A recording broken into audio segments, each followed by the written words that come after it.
नंतर निरंजन जोगी, शिवाजी डोंगरे,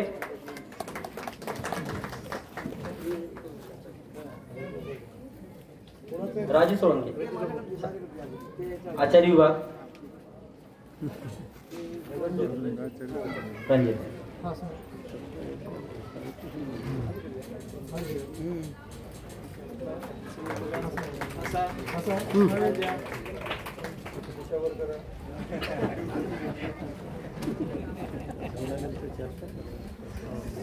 शिवाजी डोंगरे, यानंतर डॉक्टर हनुमंत साळुंखे,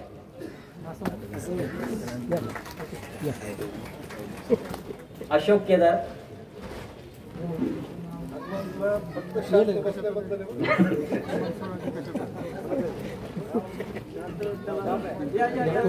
हनुमंत साळुंखे, यानंतर अशोक केदार, निवास व्यवस्था होती यांच्याकडे. नंतर संजना पेठ यांच्याकडे पण निवास व्यवस्था होती.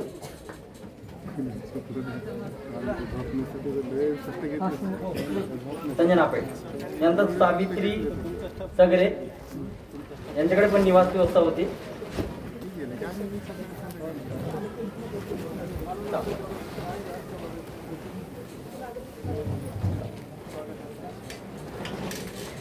सारिका केकाल,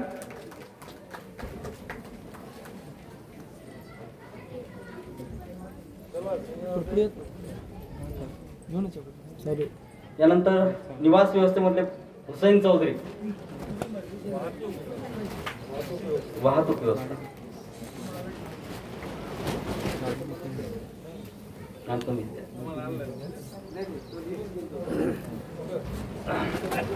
नंतर दत्ता वालेकर, चित्रीकरण स्वागत समिती,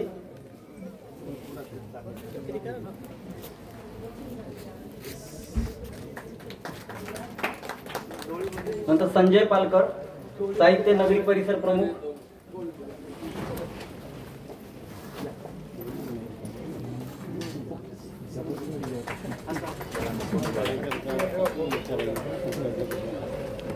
संजय पालकर सर, साहित्य नगरी परिषद.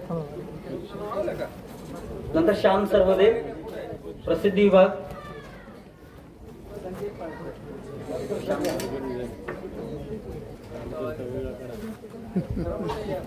श्याम सर्वदे,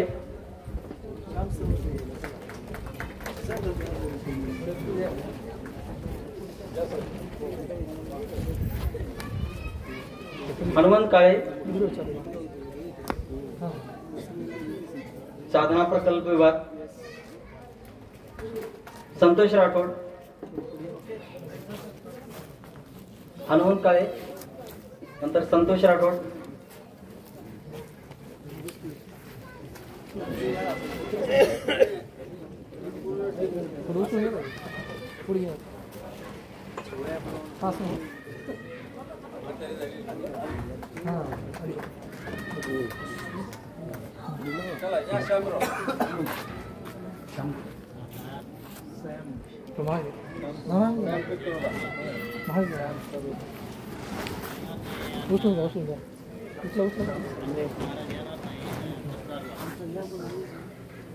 समोर मला घ्या म्हणलं तर तुम्ही सांगायले. संतोष राठोड,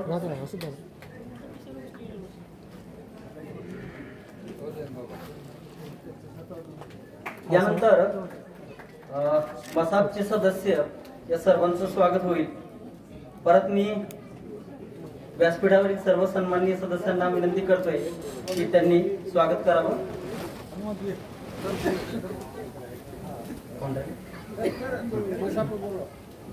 डॉक्टर राहुल धाकडे सर, सदस्य स्वागत समिती, अध्यक्ष मसाप आणि अध्यक्ष मसाप.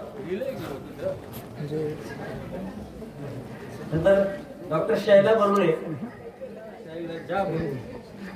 डॉक्टर शैलजा बरुळे, सदस्य स्वागत समिती, उपाध्यक्ष मसाप आंबेजोगाई. नंतर गोरख शेंद्रे सर, सदस्य स्वागत समिती, सचिव मसाप आंबेजोगाई.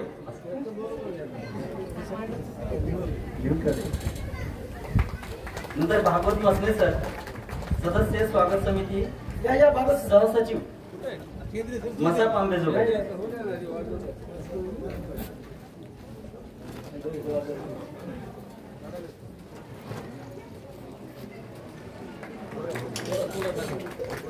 भागवत मसले सर यानंतर. नंतर मंजुषा कुलकर्णी, सदस्य स्वागत समिती कोषाध्यक्ष मसाप आंबेजोगाई.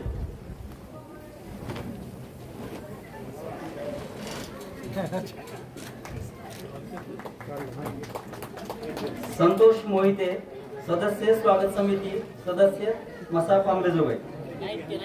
नाही येत.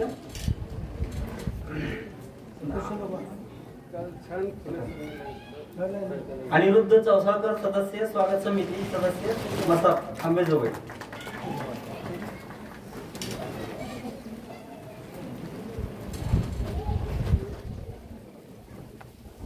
यानंतर विद्याधर पांडे, सदस्य स्वागत समिती सदस्य मसाप आंबेजोगाई. सतीश गाडगे, सदस्य स्वागत समिती सदस्य मसाप आंबेजोगाई. कल्पना मुळावकर, रोहिणी लोखंडे नाही. नंतर माननीय अमर हबीब, सदस्य स्वागत समिती निमंत्रित सदस्य मसाप आंबेजोगाई.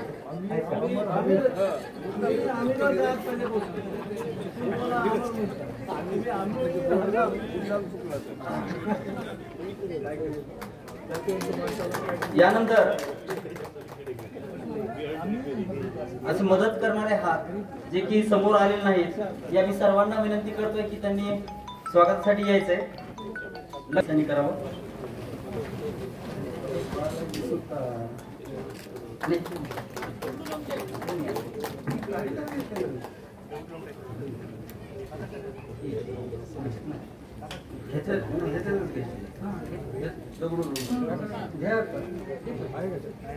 नंतर दगडू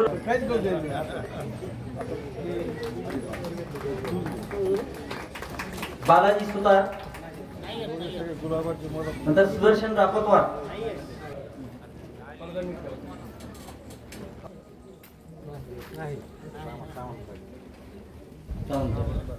सोमनाथ रिद्देवाड, सुहास माळी.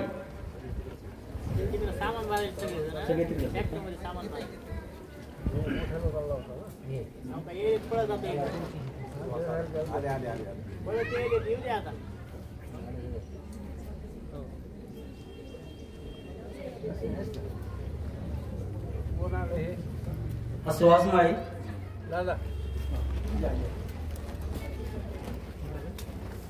पुष्पगुच्छ आणि पुस्तक.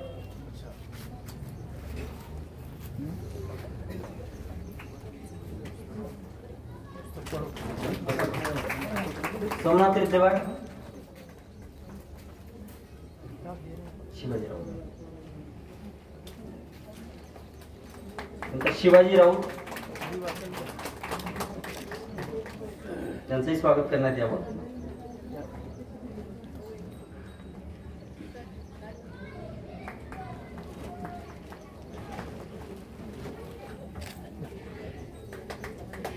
यानंतर या 2 दिवसीय ग्रामीण साहित्य संमेलनाचे स्वागताध्यक्ष माननीय अनिकेत लोहिया यांचं स्वागत मसाप आंबेजोगाई. सगळ्या व्यवस्था लावायचंय, मंडप उभारणं आहे, जेवण आहे, राहणं आहे, लोक किती येतात काही भरोसा नसतो. हे सगळं टेन्शन जे आहे ते एकट्या स्वागताध्यक्षाच्या डोक्यावर असतं. त्यांना व्होट ऑफ थँक्स देत आहे, त्यांना धन्यवाद देत आहे की हे सुंदरसं संमेलन त्यांनी सफल केलं.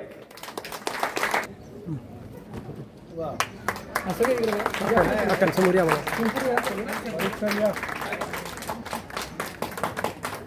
हा समोर वाजव चालेल, हरकत नाही.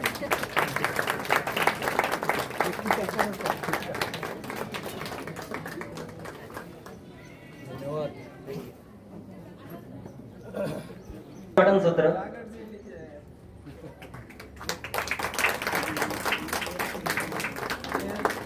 काम करे गोरक्षेन संतोष मोहिते संयोजक परिसंवाद ग्रामीण भागातील शिक्षण, रमेश मोठे सूत्रसंचालन निमंत्रणाचे कवी संमेलन। सर या पीठावर यायचं आपण।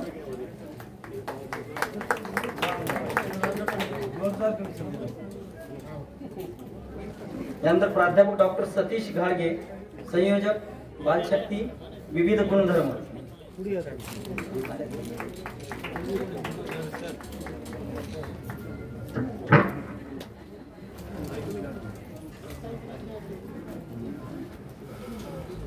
नंतर भागवत मसने संयोजक संमेलन अध्यक्षाची मुलाखत।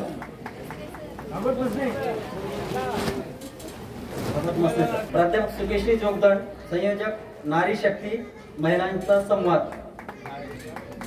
त्यांनी व्यासपीठावर यावं, त्यांचा सन्मान करण्यात येणार आहे।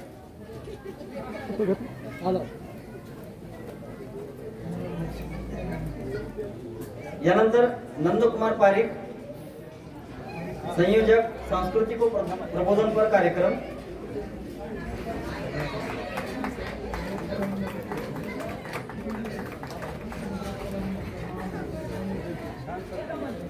यानंतर नंदकुमार पारिक सर संयोजक सांस्कृतिक व प्रबोधनपर कार्यक्रम।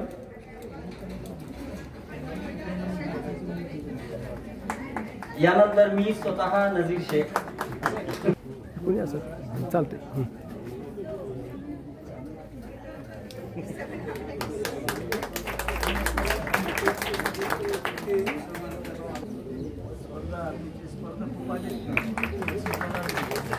यानंतर विशेष सादरीकरण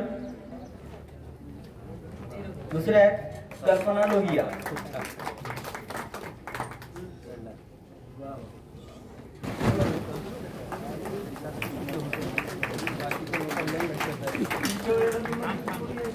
विशेष सादरीकरण मध्ये खुले कवी संमेलन प्रकाशचंद्र पांडे।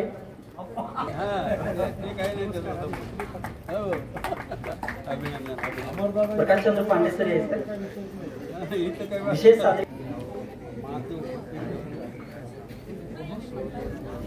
ज्ञानेश पाटील सर।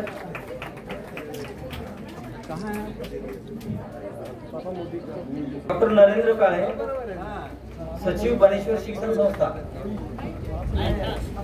यानंतर माननीय सरपंच व गावकरी।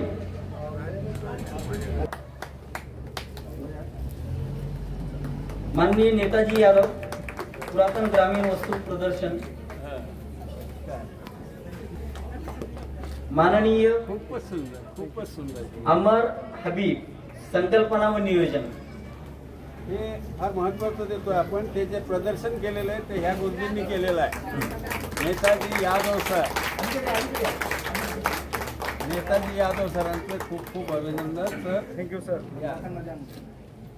यानंतर माननीय अमर हबीब दादा चांगलं स्वागत मला देत आहेत मला। यानंतर विशेष सहकार्यामध्ये रात्र दिवस जागायचे शिक्षा।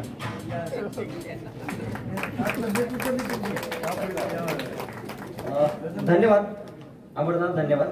यानंतर धुराज यांनी सांभाळले आणि हे संमेलन यशस्वी केलं असे माझे छोटे मित्र सहकारी स्वागताध्यक्ष अनिकेत लोहिया, या गावचे करते धरते नंदकुमारजी पारिक आणि सर्व गावकरी, मराठवाडा साहित्य परिषदेचे अध्यक्ष डॉक्टर राहुल धाकडे, ज्यांनी सूत्रसंचलन केले ते प्राचार्य शेख सर, मराठवाडा साहित्य परिषदेचे सर्व उपस्थित सर्व पदाधिकारी आणि कार्यकारिणी सदस्य, स्वागत समितीचे सर्व पदाधिकारी आणि सर्व सदस्य आणि ज्याने ज्याने वेगवेगळे विभाग सांभाळले ते सर्व विभागाचे प्रमुख, या मंचामध्ये उपस्थित काल सकाळपासून ज्यांनी वेगवेगळ्या सत्रांमध्ये भाग घेतला आपलं भाषण केलं निघून गेले असं नाही, तर ते मला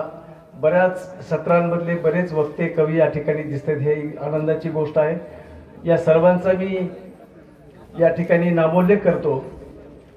आणि आज खरं म्हणजे बीबी ठोंबरे हे ग्रामीण जीवनाशी अत्यंत कृषी आणि बाकी कृषी उद्योग याच्याशी संबंधित ज्यांनी एक मोठं कायापालट आपल्या भागातला केलेला आहे, आपल्या कळंब तालुका आणि केज आंबेजोगाई तालुक्याचा, असे बीबी ठोंबरे हे या कार्यक्रमाचे मुख्य पाहुणे होते. परंतु ते काही कारणास्तव या ठिकाणी येऊ शकले नाही. त्यामुळं मी मुख्य पाहुणा होतो, तो आता मुख्य पाहुणा झालो.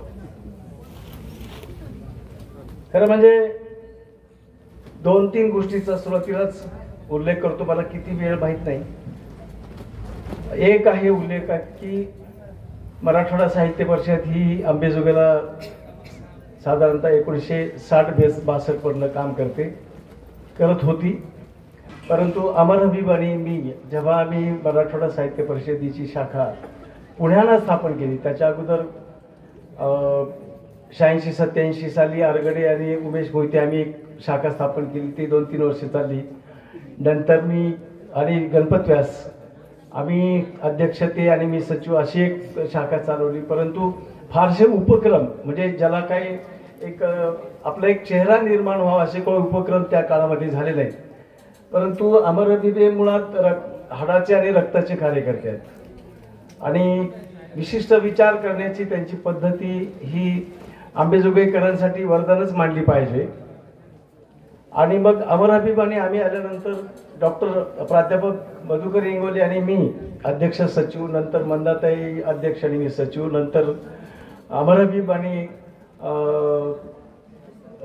सचिव मला वाटतं भगवानशी ते काय होते. आणि नंतर मग परत बरेच बदल झाले आणि मग नंतरची ही सगळी पिढी तुम्हाला समोर दिसते. परंतु सांगण्याचा मुद्दा असा आहे की साधारणतः 2000च्या आसपासची गोष्ट असावी. रामकाकांचं निधन झालं आणि अमर हबीबचं आमचं सारखं होतं की आता संमेलन घेतलं पाहिजे. त्यांनी 2 संमेलनं अमर हबीब यांनी पहिली घेतली होती आणि 3रं संमेलन हे आता मराठवाडा साहित्य परिषदेचंच होतं. परंतु आता पदाधिकारी होते, त्यात आम्ही सगळे सक्रिय होतो.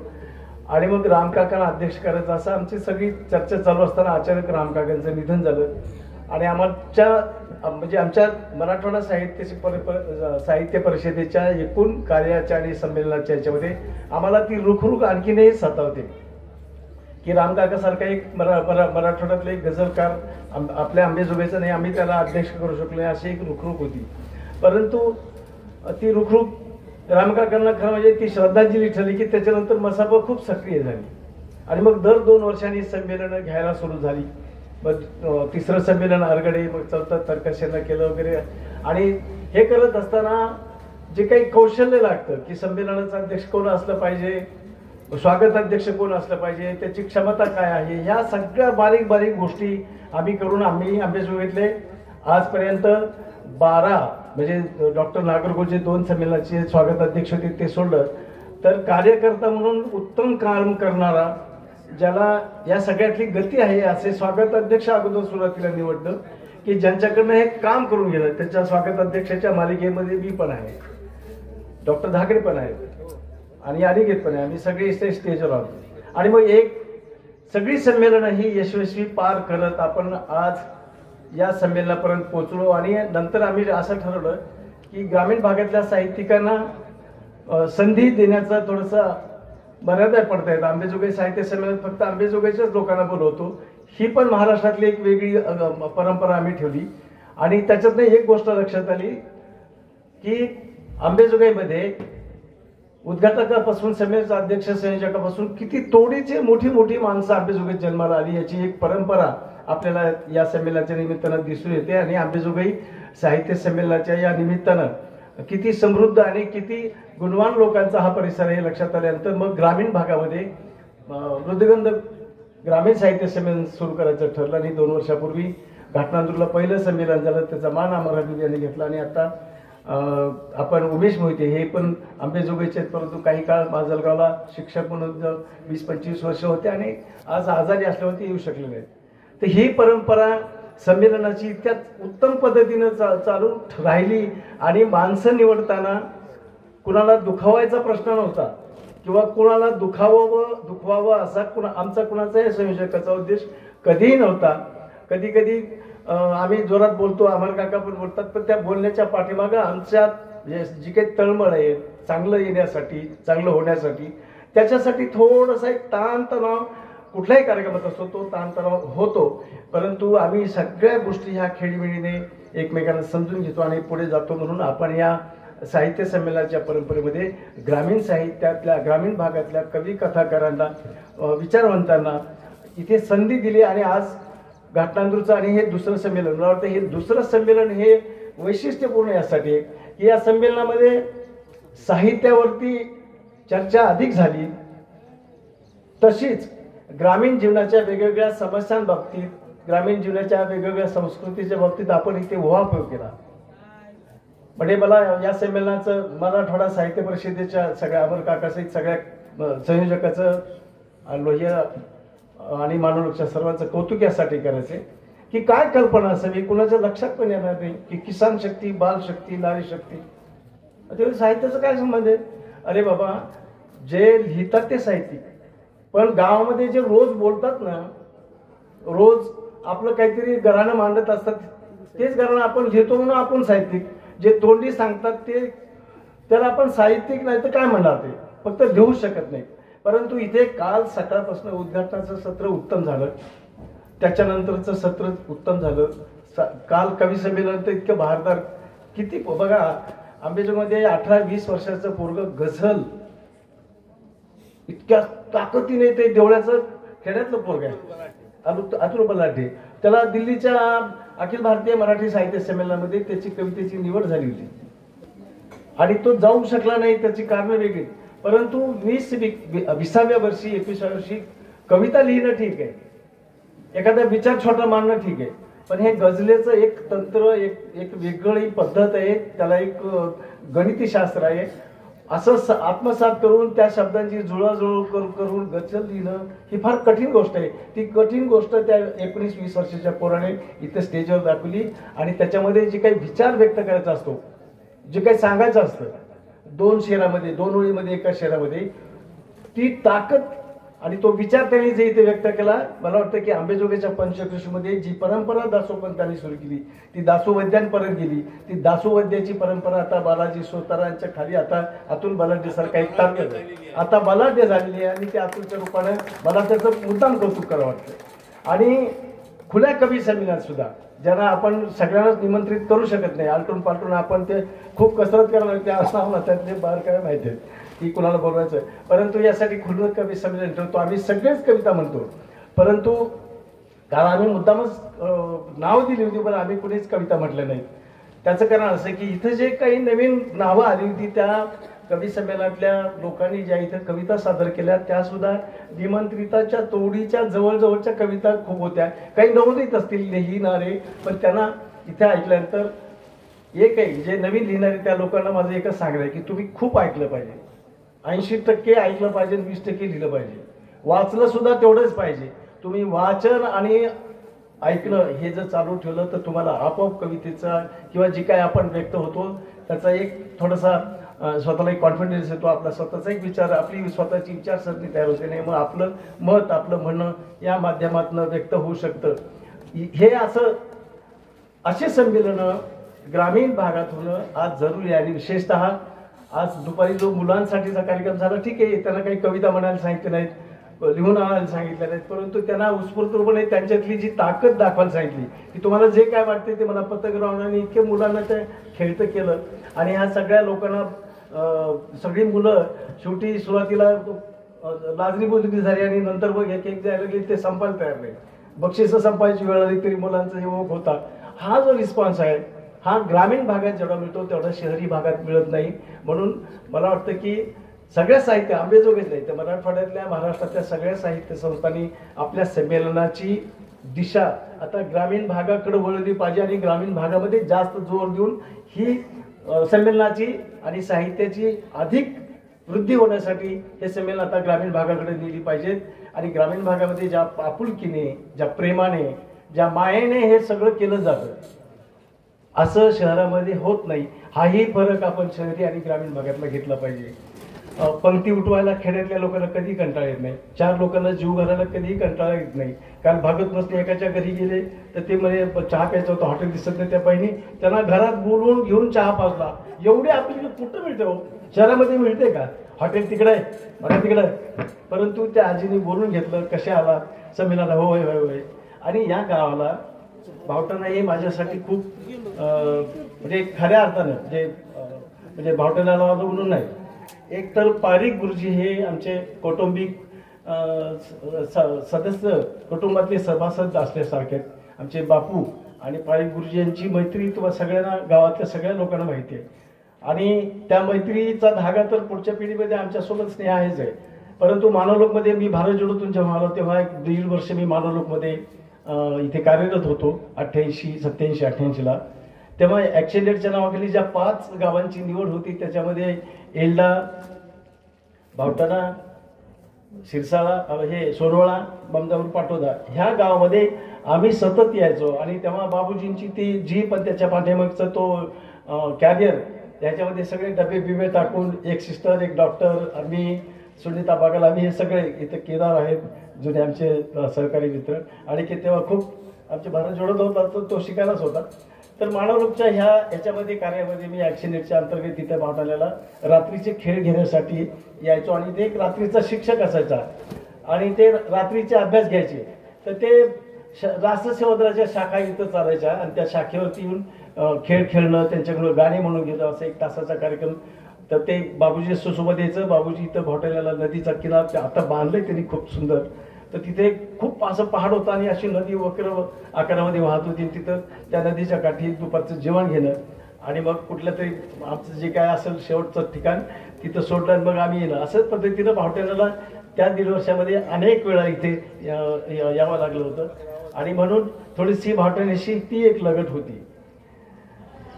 भावटाण्याचं आणखीन एक वैशिष्ट्य आहे. या गावाचं जे वैशिष्ट्य आहे की या गावामध्ये शिक्षणाचं प्रचंड मोठं प्रमाण आहे. हे तुम्हाला मला सांगायला अभिमान वाटतो. इथल्या गावची जी सामाजिक ठेवण आहे ती पण अशी वेगळी ठेवण आहे.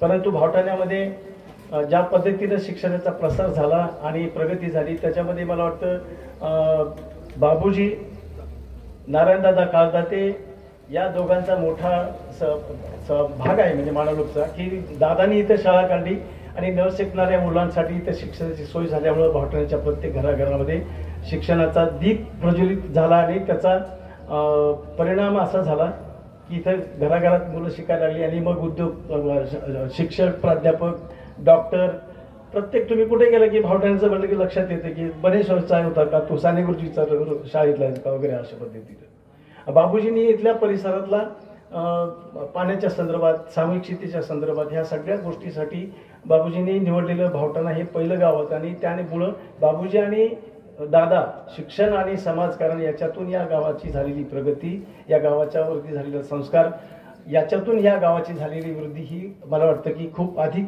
हे संमेलन यशस्वी होण्यासाठी गावातल्या ज्या ज्या लोकांनी या संमेलनाला सहकार्य केलं त्या भावनेतूनच केलं असेल आणि हे संमेलन त्या दृष्टीने यशस्वी झालं असं मला वाटतं. आज दिवसभर महिला, नारी शक्तीत आज या मंडपामध्ये कालपासून बघतो की महिलांची संख्या जास्त आहे, उपस्थिती जास्त आहे. आणि हे प्रमाण जे आहे ना ते शिक्षणापासून ते सगळ्या गोष्टीमध्ये महिलांची आघाडी आहे. आम्हाला काहीतरी काम लागतं, आम्ही आपलं चक्कर बिक्कर मारत जातो, पण महिलांना काही काम नसते, त्याला विचारायला इथं बसावं लागतं. पण त्याच्यामुळं काय झालं की त्याच्यातनं प्रगती ही सगळ्याच गोष्टीमध्ये, शिक्षणाचा निकाल, 10वीचा निकाल बघा, 12वीचा निकाल बघा, मेडिकलला लागणाऱ्यांची संख्या बघा, इंजिनिअरला लागणारी संख्या बघा, रेल्वे चालवणाऱ्याची, ट्रक चालवणाऱ्याची, कंडक्टर, ड्रायव्हर, बसचा ड्रायव्हर होण्यापर्यंत महिलांची होत असलेली प्रगती, त्याची गती आणि त्याला समाजातून मिळणारा आणि विशेषतः महिलांमध्ये स्वतःचा आत्मविश्वास त्याच्यामध्ये येणं ही खूप मोठी महत्त्वाची गोष्ट आहे. आणि आता सगळी धुरा जग कुठल्या हातावर मला माहीत नाही, पण हा देशाचं पूर्ण स्वप्न आता महिलांच्या हातावरती येऊन पडणार आहे.